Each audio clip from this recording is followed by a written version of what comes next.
noches, qué gusto compartir con ustedes el programa de Joyas Eternas. Les comento que vamos a tratar el tema de los 5 ministerios. Buenas noches, hermano Nando. Hola, ¿qué tal, Susi? Buenas noches, qué gusto estar contigo y qué bueno que vas a estar esta semana con nosotros compartiendo estos temas. Realmente me suena muy interesante porque creo que vamos a poder hablar acerca de las autoridades que Dios estableció en la iglesia para poder enseñar y capacitar. Así que qué buen tema que han escogido ustedes y la verdad que los felicito. Espero que podamos llenar las expectativas de nuestros televidentes. Para empezar, quisiera saber, ¿qué son los 5 ministerios? Bueno, los 5 ministerios son, hablamos de las 5 autoridades que Dios estableció en la iglesia para poder enseñar. En Efesios capítulo 4, versículo 11, encontramos que Dios estableció apóstoles, profetas, evangelistas, pastores y maestros. Somos nosotros los encargados de llevar la palabra, la revelación, la instrucción, la capacitación para lo que va cada oveja a desarrollar aquí en la tierra. Entonces, gracias a los 5 ministerios es que vamos a ser formados en la doctrina, en la verdad de Dios, y vamos a poder con el tiempo desarrollar de los recién convertidos los dones y talentos que traen para poder desarrollarlos dentro del cuerpo de Cristo. Entonces, ¿qué podemos hablar de qué es un apóstol? ¿Quién es un apóstol? Ajá. Bueno, un apóstol es una autoridad puesta por Dios, que Dios llama, y que por cierto me gustaría mucho, quizá antes de definir qué es un apóstol, poder decirte que todos los ministros son formados por Dios dentro del cuerpo de Cristo. A veces creemos nosotros que la formación de un ministro es en un instituto teológico o en una universidad teológica, y aunque cualquier persona y los ministros pueden estar en escuelas teológicas, universidades teológicas, realmente no es ahí donde Dios forma a un ministro. Un ministro se va formando desde que está en el vientre de su madre. Un ministro viene preparado y señalado de parte de Dios, predestinado de parte de Dios para venir a la tierra a ejercer el ministerio. Entonces, todos los acontecimientos que vienen a la vida de un hombre que trae un ministerio apostólico, profético, evangelístico, pastoral o magisterial, todos los acontecimientos que vienen a su vida son formación, son preparación, es capacitación de parte de Dios para lo que más adelante va a desarrollar. Entonces diríamos que la verdadera escuela de Dios hacia un ministro no está en un aula universitaria, sino que está en la vida y en la formación que tiene dentro del cuerpo de Cristo. Recordemos que todos cuando comenzamos la carrera cristiana, comenzamos como ovejas. Lo que pasa es que Dios ya a algunos les puso una campana, es decir, son los hombres que más adelante van a establecer el liderazgo en la iglesia, pero comienzan como ovejas. El mismo Pablo, que es un perito arquitecto de la iglesia, el mismo Pablo, que es el escritor de 13 epístolas del Nuevo Testamento, que es el modelo de creyente, aún el mismo Pablo, que es un apóstol establecido de parte de Dios con señales y pruebas indubitables de su ministerio y llamado, aún él comenzó como una ovejita, aún tuvo necesidad de que llegara Ananías a imponerle manos, a que le enseñaran las primeras letras del evangelio. Todos los seres humanos siempre necesitamos de otra persona, de un preceptor, de un maestro, de un pastor que nos va formando y nos va capacitando. Y poco a poco en esta experiencia de vida, de desarrollo dentro del cuerpo de Cristo, es que el Señor va mostrándole tanto a la iglesia como a la persona que trae un ministerio realmente esa vocación que Dios pone y establece. Entonces quitémonos de la cabeza que para poder llegar a un ministerio tengo que estar graduado en una universidad teológica. Claro, si lo puede hacer, pues que lo haga, pero eso no es lo básico. De hecho, los ministros que Dios preparó, los 12 apóstoles que el Señor formó, ninguno de ellos estuvo en un seminario sistemático, en una universidad sistemática, sino que ellos realmente recibieron un discipulado de parte de Jesús. Y cuando hablamos de discipulado, es que los hombres nos enseñan cómo vivir el evangelio y nos enseñan las verdades del evangelio. Jesús enseñaba a sus discípulos las verdades del evangelio, pero más que enseñarles verdades del evangelio, les enseñaba cómo enfrentar los poderes de las tinieblas, les enseñaba cómo ir subyugando las áreas de su propia carnalidad. O sea que el ministro es formado de parte de Dios a través de todos los acontecimientos que vienen a su vida. Te pongo el ejemplo de Jeremías. Dios le dice a Jeremías: antes de que estuvieras en el vientre de tu madre, yo ya te conocía y yo te establecí como profeta para las naciones. Así que no digas que eres un niño y que hay que esperar a que seas un adulto, un viejo, para que puedas ser mi boca. Media vez traes el llamado, la predestinación de Dios. Dios en su tiempo te va a usar. Y todos, repito, los acontecimientos que ven a tu vida, buenos y malos, son formación y es la escuela de Dios para cada ministro. Entonces, más que buscar una preparación sistemática, el que trae un ministerio de parte de Dios busca la experiencia en Dios, porque el evangelio, no, más que conocimiento, es experiencia.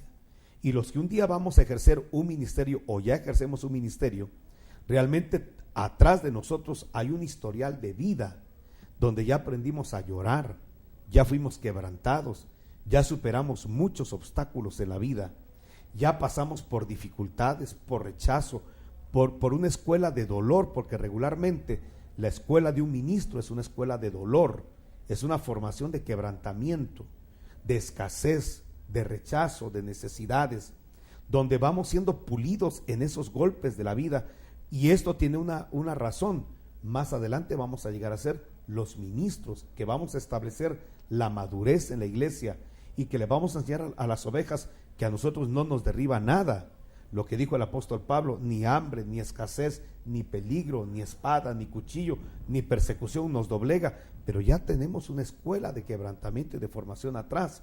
Cuando tú ves un ministro predicando la palabra y ves un ministro que Dios está respaldando, realmente ves el producto que ya Dios está terminando y procesando. Pero detrás de ese ministro y de todos los ministros hay una escuela y una formación de quebrantamiento y de dolor, porque así es como Dios nos va formando.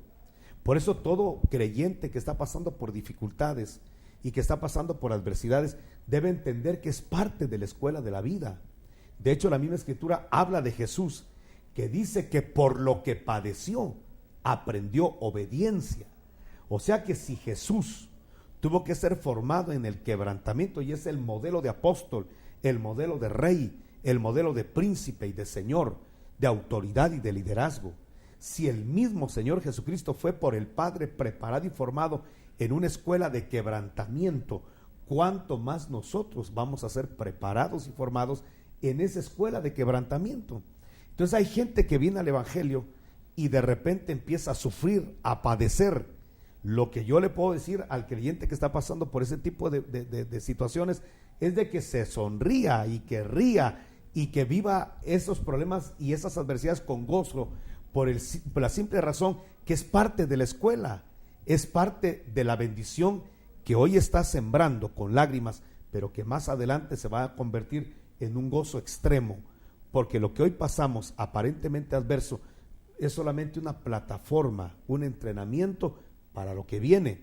De hecho, los mismos atletas, el atleta que tú ves que levanta la copa, la corona de oro, es porque se formó, se limitó, sufrió calambres, sufrió fracturas, ha sufrido en la vida incluso rechazo. Se habla de muchos atletas que de repente ni siquiera los entrenadores confían en ellos y de repente son los que les hacen bullying dentro del grupo de los atletas, y de repente empieza en la formación, en el entrenamiento, en el quebrantamiento a superar adversidades, y son los que al final levantan las medallas de oro y se las colocan. Y uno puede ver en el podio a una persona sonreír con la copa o la medalla de oro, pero detrás de ese podio hay un historial de quebrantamiento. Y entonces tenemos que entender que los que vamos a ejercer un ministerio primario o ya lo ejercemos, tenemos una escuela de quebrantamiento y de dolor detrás, pero que lo aprendimos a vivir, a surfear, a vencer, a derribar murallas gigantes, y después Dios nos establece como autoridades, pero ya con un entrenamiento de victoria, porque todos los que estamos ejerciendo un ministerio de alguna manera podemos decir que ya vencimos muchas áreas de la vida. Claro, falta mucho por vencer, falta mucho por caminar, pero ya tenemos una escuela de quebrantamiento, pero también de victorias.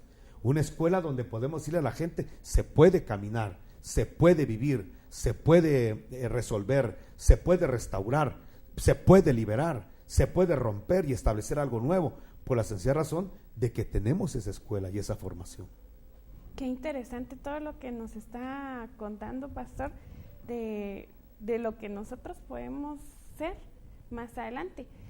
Y me gustaría mucho que usted me dijera, entonces, todos tenemos aquella posibilidad de ser parte de los 5 ministerios, como usted me está diciendo que nos estamos formando. Entonces todos tenemos el don de ser profeta, apóstol, maestro, evangelista. Mira, Susi, la respuesta es no, en el sentido de que no todas las ovejas van a llegar a ejercer un ministerio primario. Es decir, no todos van a ser apóstoles, profetas, evangelistas, pastores y maestros. No es así. Sino que ya Dios trae predestinados de todas sus ovejas quienes van a ser los que van a ejercer estas funciones de autoridad y de magisterio en la iglesia.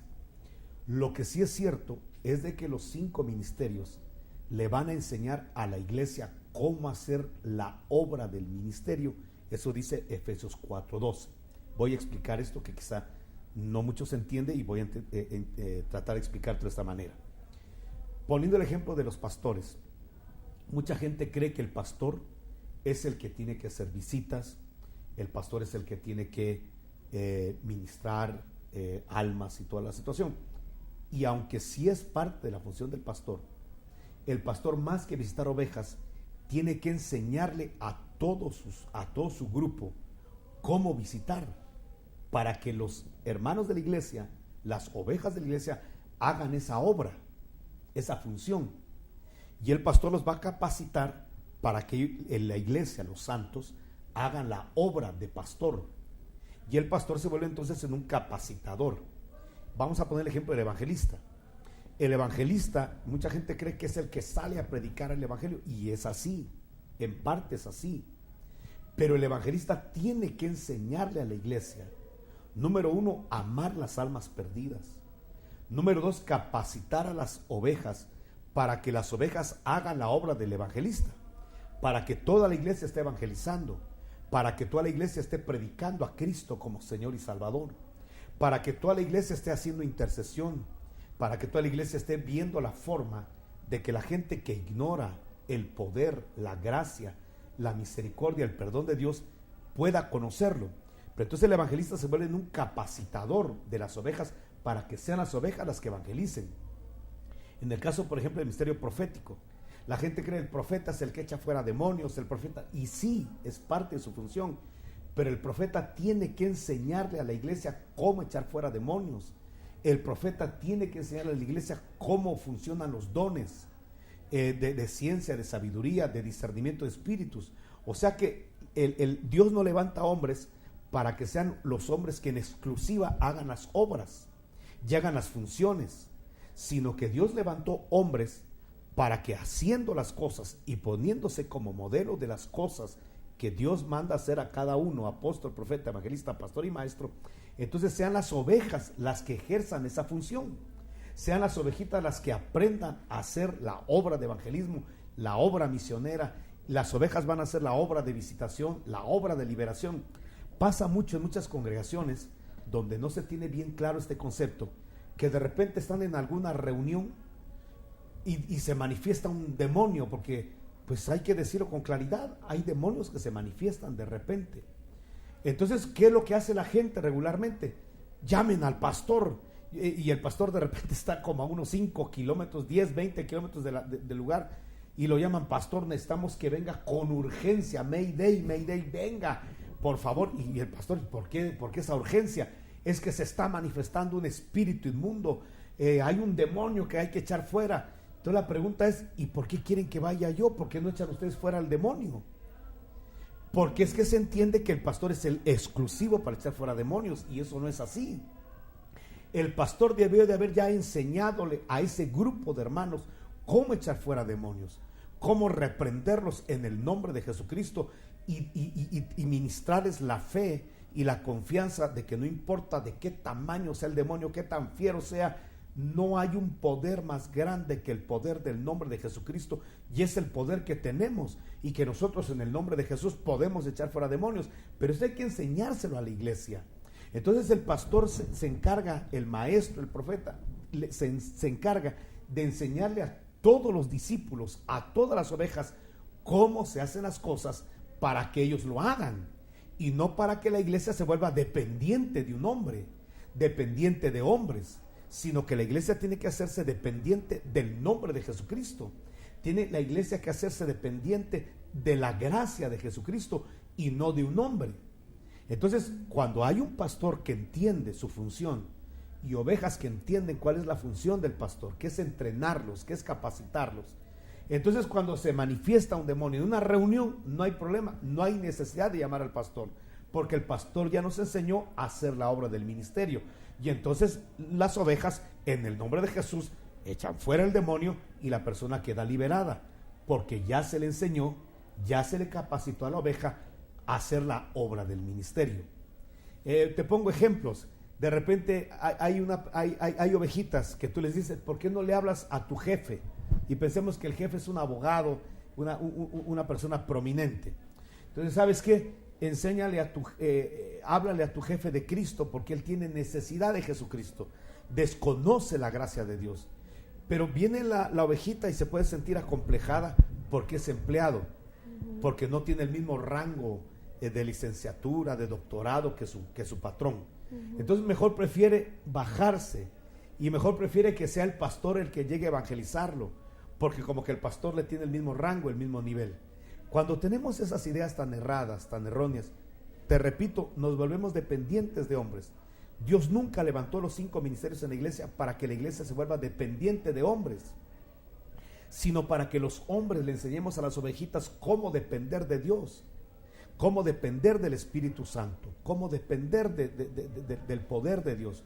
Entonces yo veo un ejemplo muy claro. Por ejemplo, Naamán era un general de Siria, era un hombre valeroso en extremo. Sin embargo, quien lo evangelizó a él fue una esclava que trabajaba en oficios domésticos con él. Ahora, ¿por qué la esclava no se sintió acomplejada y dijo, no tengo suficiente conocimiento, preparación, no tengo el rango de general, entonces no le puedo hablar al general de Cristo? No, ella obvió eso, pasó por alto eso. ¿Por qué? Porque entendió que aunque era un general de división y un hombre grande y superlativo, de todos modos era un necesitado de Dios, y que ella sabía cuál era la medicina para el general, para sanar de la lepra. Entonces ella no se sintió acomplejada, porque había recibido una instrucción, un discipulado, en donde se nos enseña que los hombres podemos ser esclavos o de estratos sociales bajos. Si tenemos la autoridad de Jesucristo, tenemos toda la capacidad para llevar a una persona de altos rangos y niveles y preparación cultural a los pies de Jesucristo. Naamán se convirtió, fue sanado de la lepra, y quien lo evangelizó fue una esclava, fue una persona de un estrato socioeconómico muy bajo, pero que esta esclava, por el discipulado que tenía, sabía que tenía el remedio, la medicina y la autoridad para poder discipular, salvar, evangelizar y aún llevar a Naamán a los pies del Dios de Israel. Entonces nosotros tenemos que entender, Susi, que los ministerios Dios los levantó para capacitar a la iglesia, y que la iglesia haga la obra del ministerio, y Dios va a respaldar a la iglesia, y Dios va a respaldar a las ovejas.